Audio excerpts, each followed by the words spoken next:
Hey, it's Avery, the host of Girlboss Radio. Welcome back to another episode. Have you ever noticed how women are told to stay humble, to downplay our achievements, and to avoid sharing our success? And if we do share our wins, we come across as cocky, arrogant, and self-obsessed? Well, today we're flipping that narrative. We're going to talk about something that's incredibly important, celebrating ourselves without fear of judgment, because being humble is so overrated.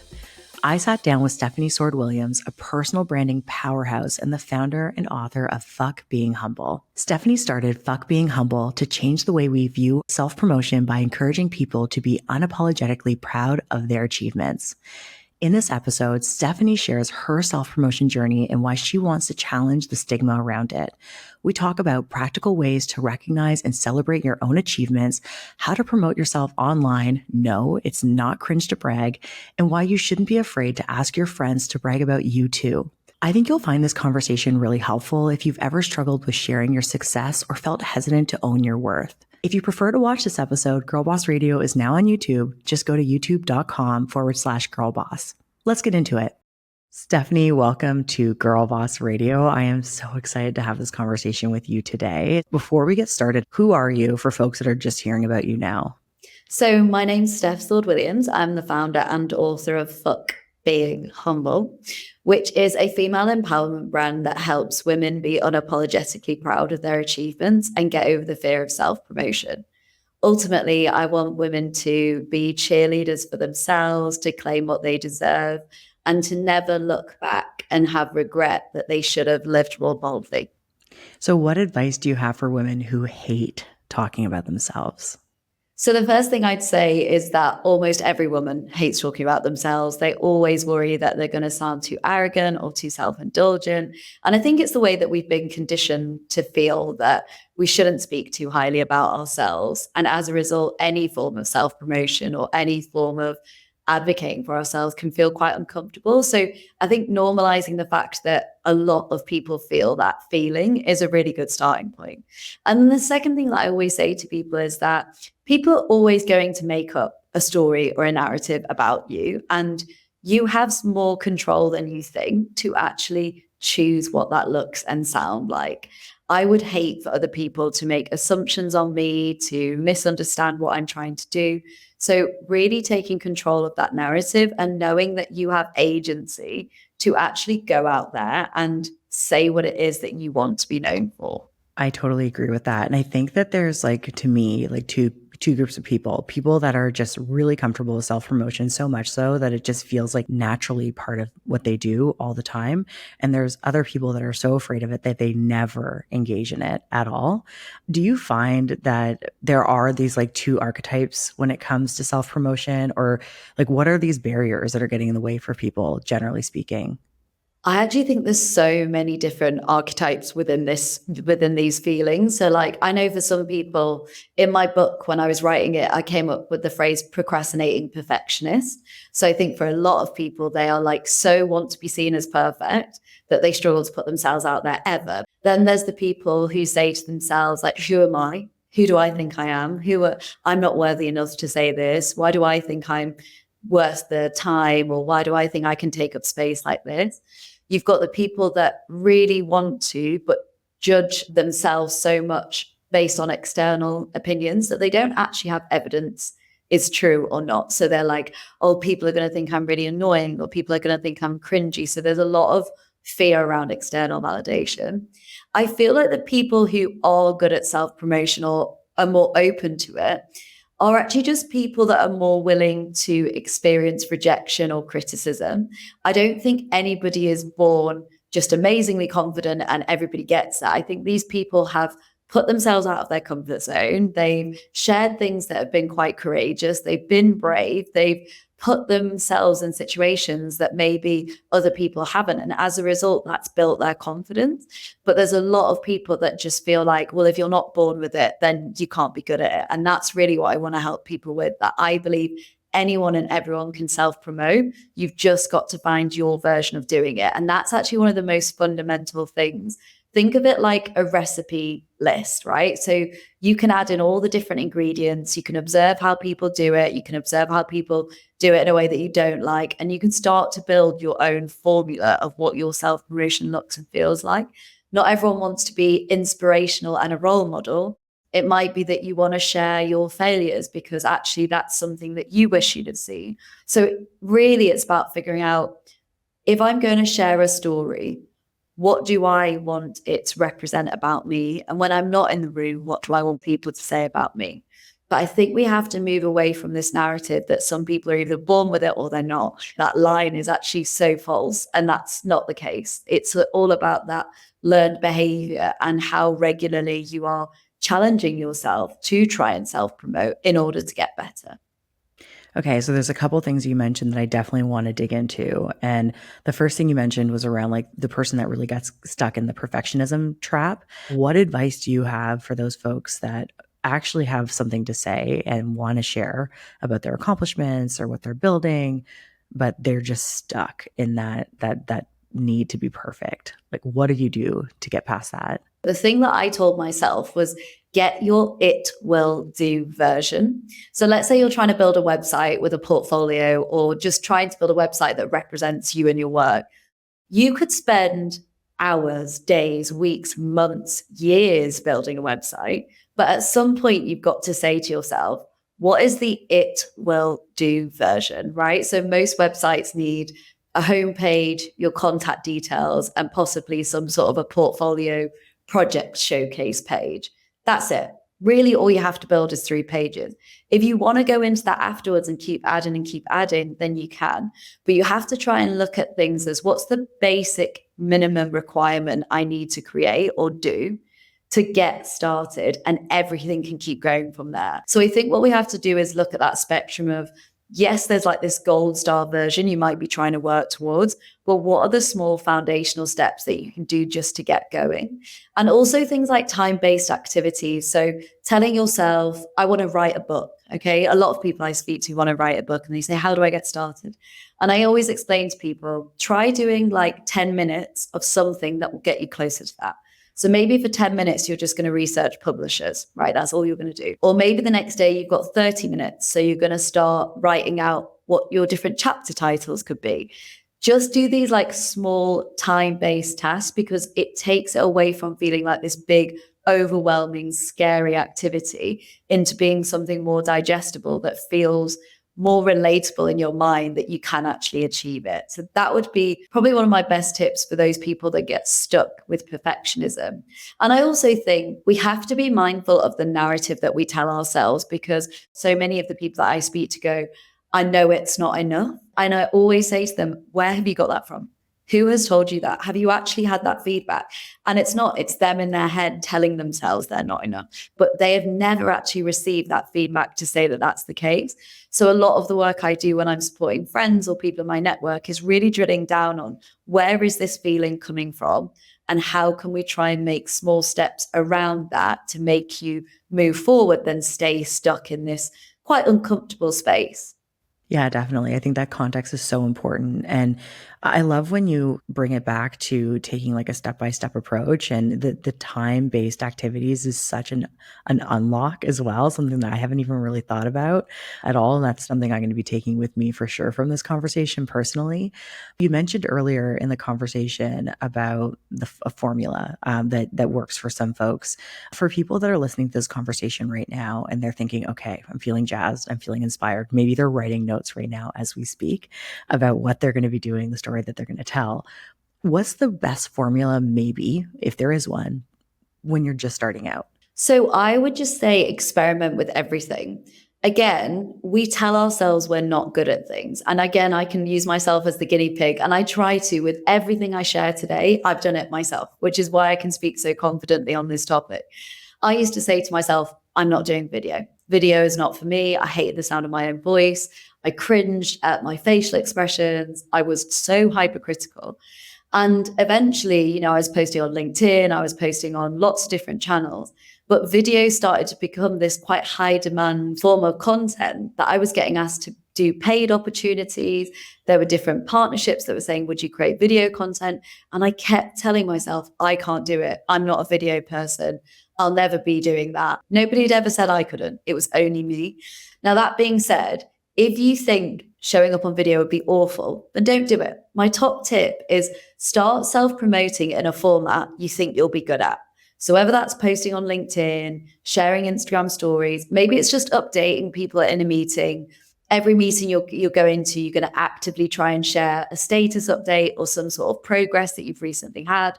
Maybe you're going to try and schedule more smaller meetings so you can bounce off more people and share your successes in a smaller crowd as opposed to speaking to large groups of people.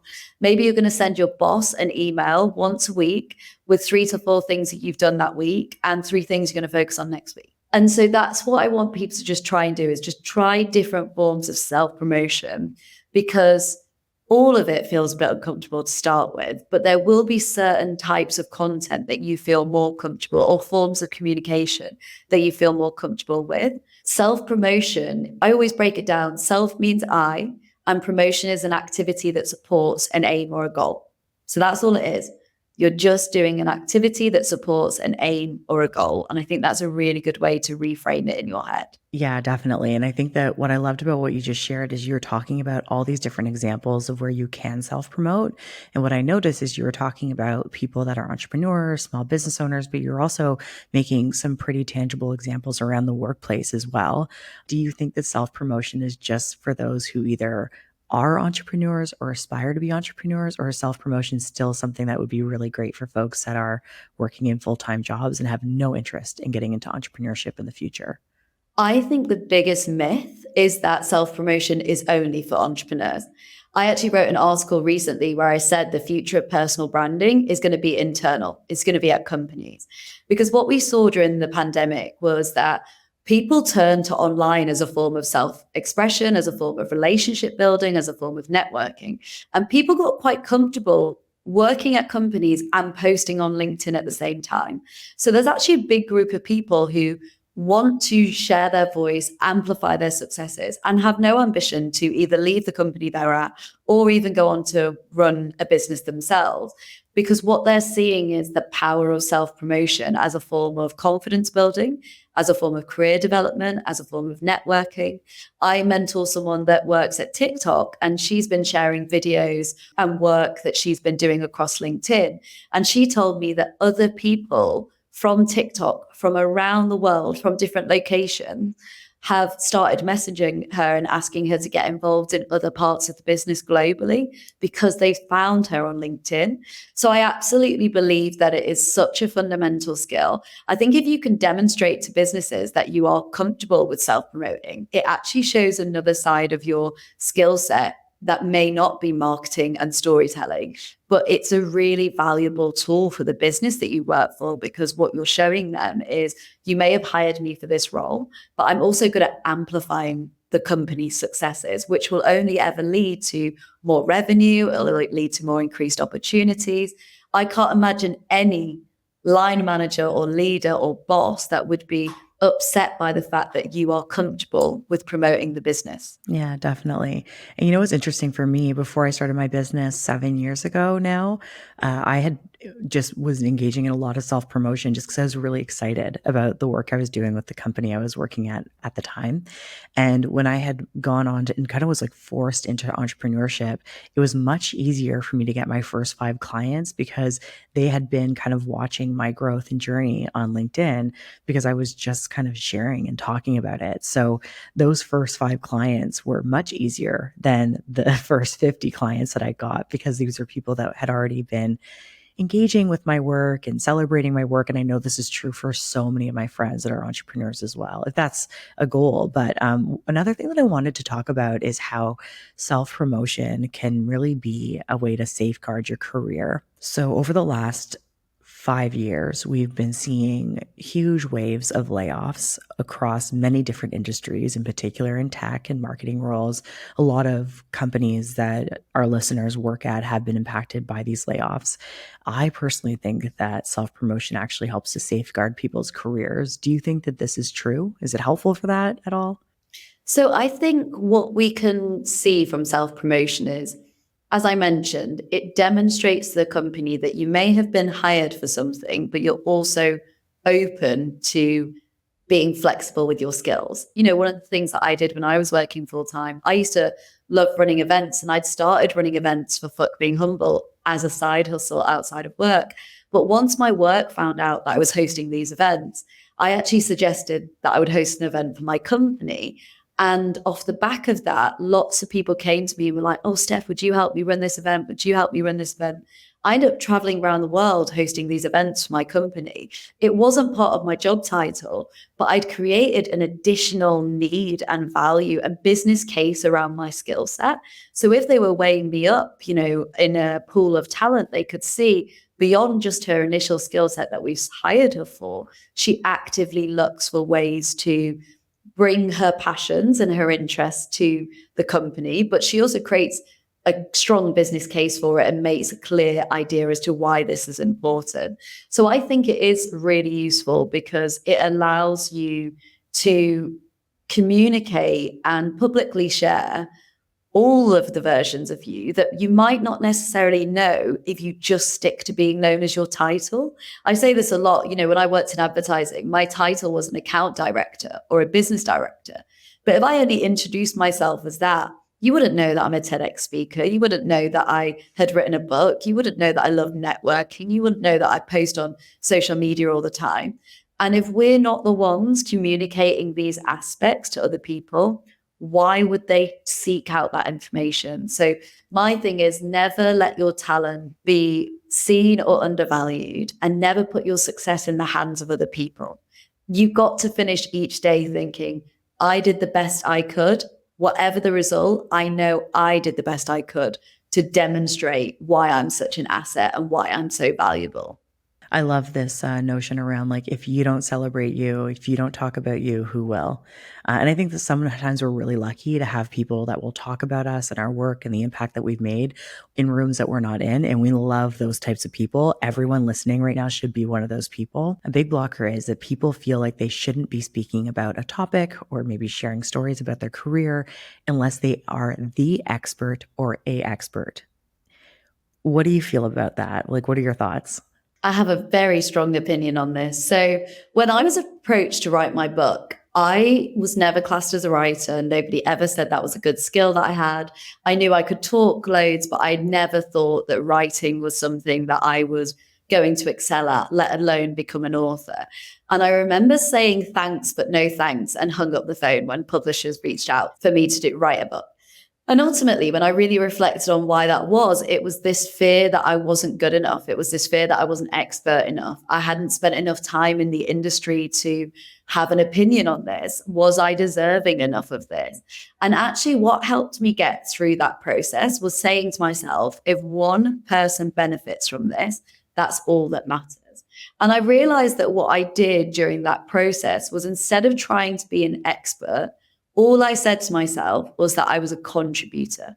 I cared about the conversation and I wanted to contribute to that. And again, no company and no client would ever be disappointed to see that you have such enthusiasm, that you have such interest on your topic, that you're actively and eagerly wanting to contribute to the conversation.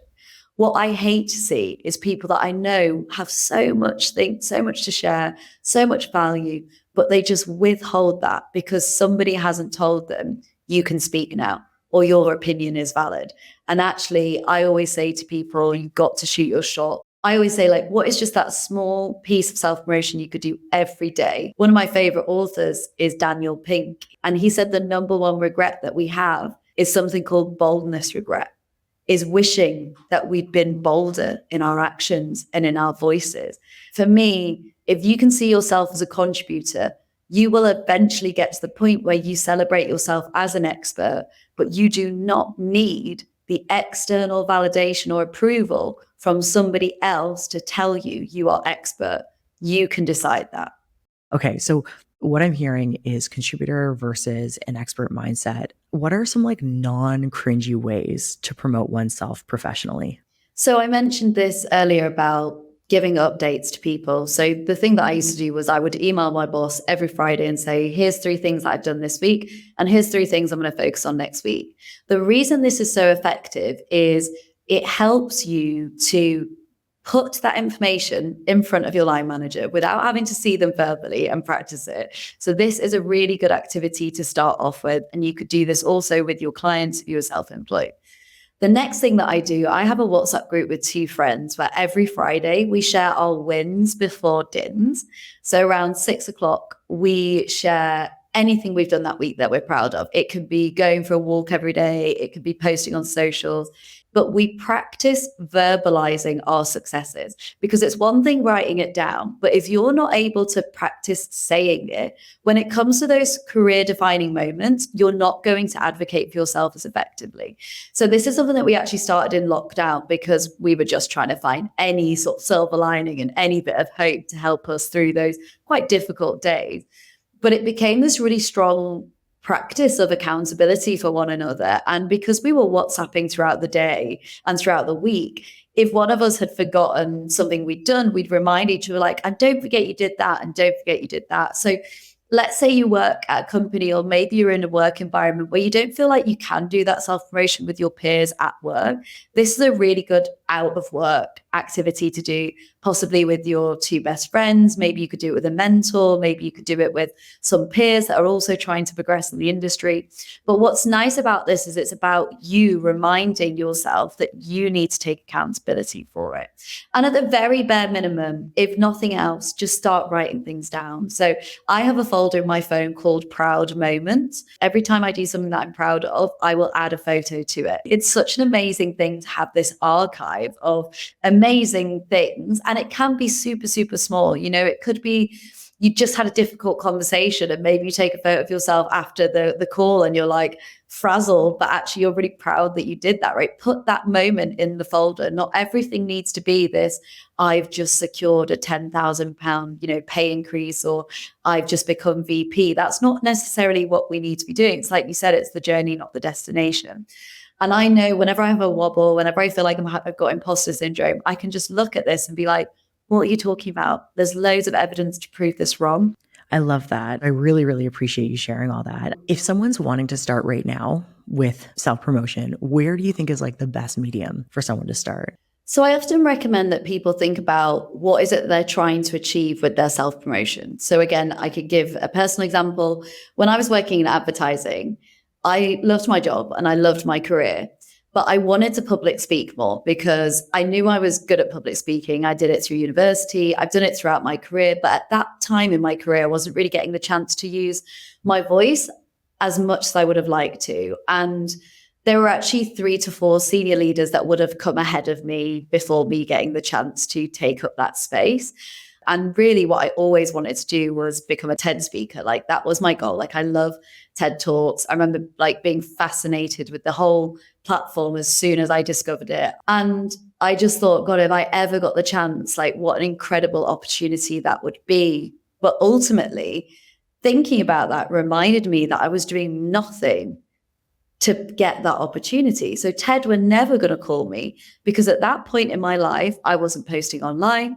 I wasn't sharing unique opinions. I was doing my job and that was it. And it's not to say that that job wasn't demanding, and it's not to say that I wasn't putting a lot of effort into it, but I wasn't getting to demonstrate the skills that I wanted to utilize and the skills that were going to lead me to my personal dream goal. If that's my goal, how do I work backwards from that? And then what I realized was I needed to have something to say, right? So I thought about all my different transferable skills. I thought about the fact that my friends often come to me as a career agony, and, the fact that I had moved jobs regularly and I really had been used to self-promoting, and I was used to getting rejections or bouncing back and pitching myself and all these things. I came up with the phrase, fuck being humble. I designed this talk and I started to speak, and actually nobody was booking me at the beginning. Nobody knew who I was. So nobody was going to book me as a speaker. So I decided to book an event space and I booked myself as the lead act, right? Nobody invited me to do this. I invited myself, which is a phrase that I've been throwing around all year this year. Don't wait to be invited, invite yourself. I started getting more corporate bookings. I started speaking at conferences. And 2.5 years into seriously investing into public speaking, I was invited to give a TEDx talk. And that, to me, just shows you that when you're not actively working towards those professional goals and thinking strategically about your self-promotion, you will wake up in 5 years' time and be like, why have I still not got there? And I think what we do so often is we focus on hitting our job criteria, but we don't focus on hitting like our personal criteria and our personal goals and developing those skills beyond what our job needs. Because developing my public speaking skills has led on to being on podcasts. It's led on to writing a book. It's led on to all of these things. And it wasn't something new. It was something that was always in me. It was something that I always loved and I wanted to develop further. But it was about me having the courage to say, I'm going to step into this. So that's why I think it's so important to have the intentionality is the key thing with self-promotion. I see far too many people say to me, I wish I'd have heard from you sooner. I wish I'd have invested in this quicker. I've gone a much longer and harder route.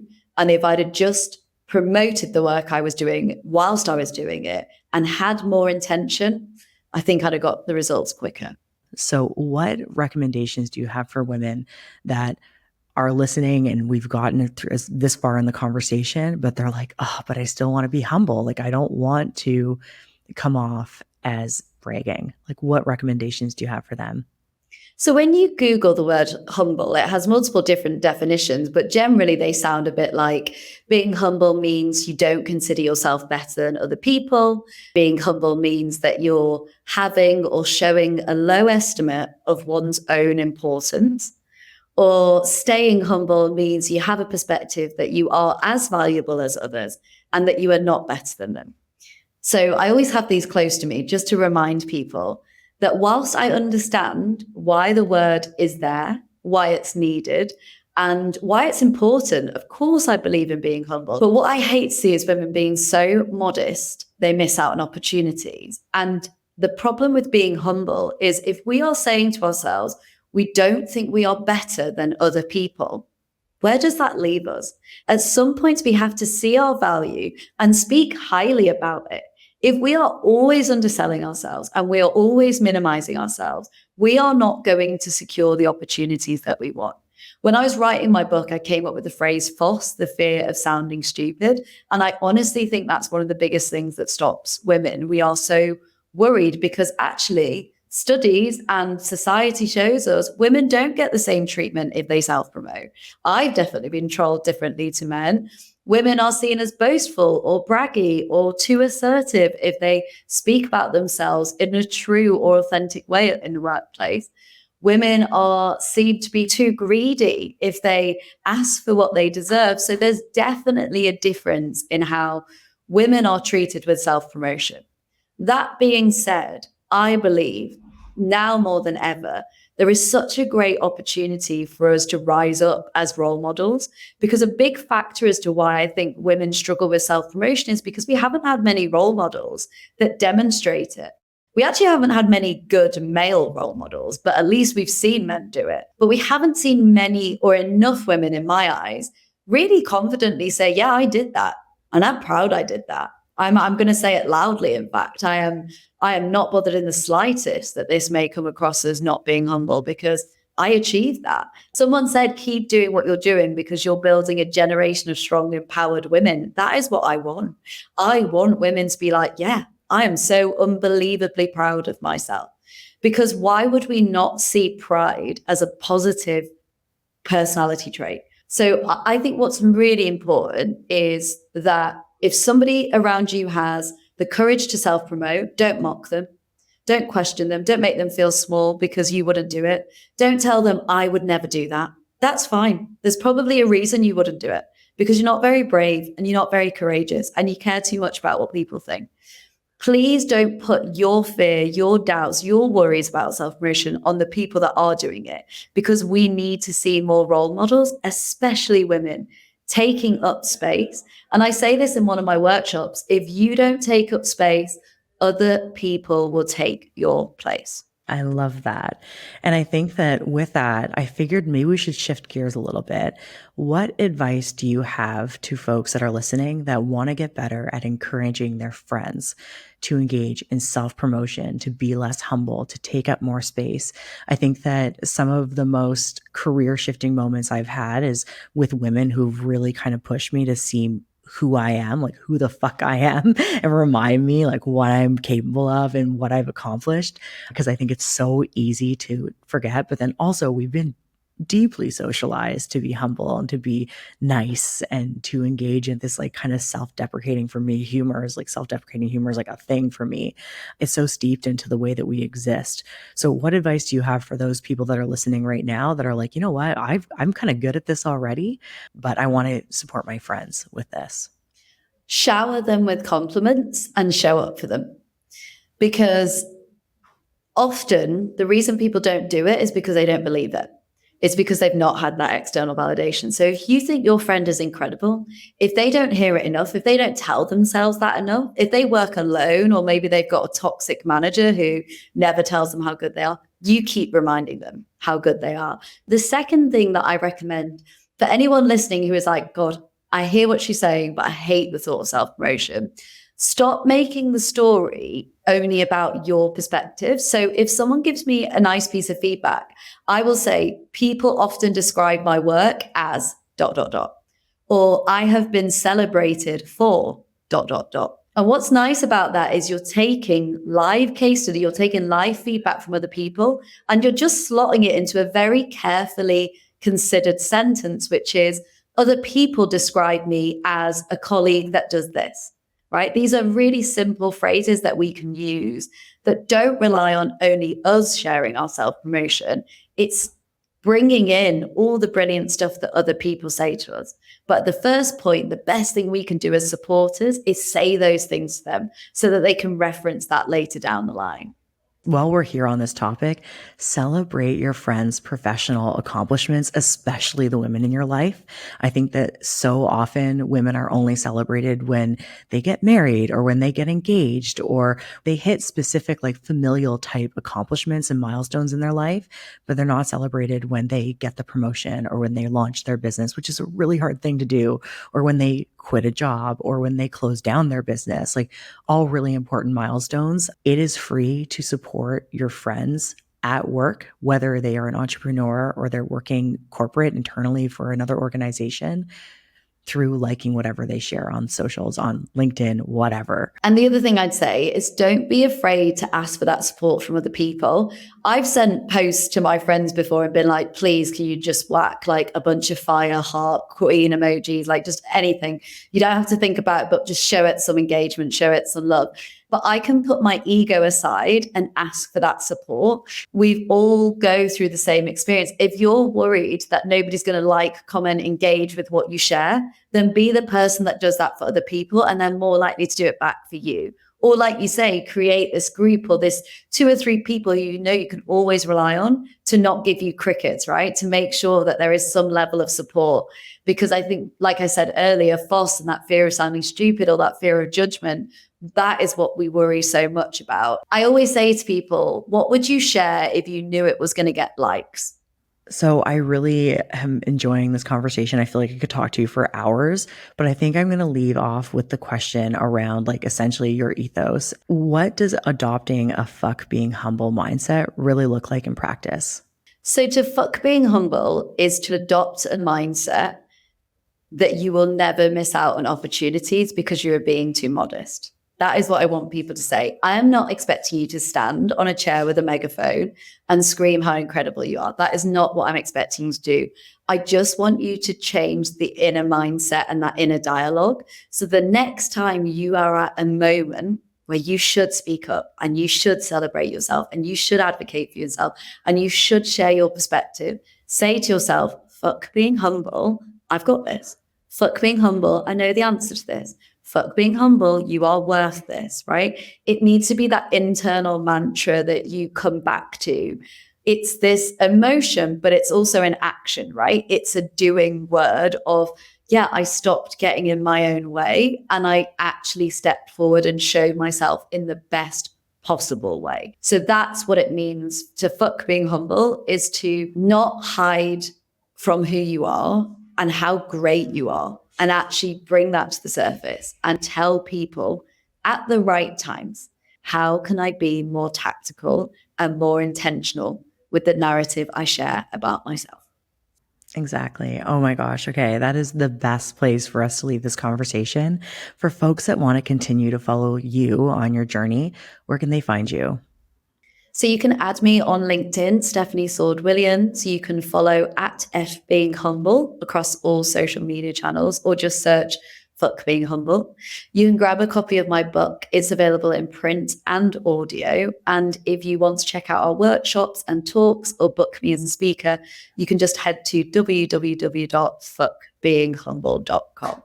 Unsurprisingly, nobody wanted that domain name, so it was very easy to get hold of.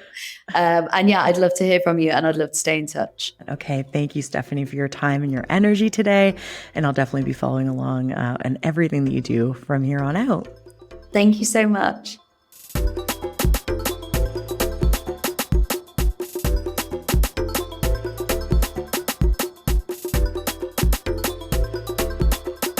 Thanks for listening to my conversation with Stefanie Sword-Williams. I hope you feel more confident about self-promotion and sharing your big and small wins with the world. Check out the show notes below for the resources we mentioned in today's episode. I'd love to know what you thought about our conversation, so send us a DM on Instagram at Girlboss Radio, or give us a follow for even more podcast content.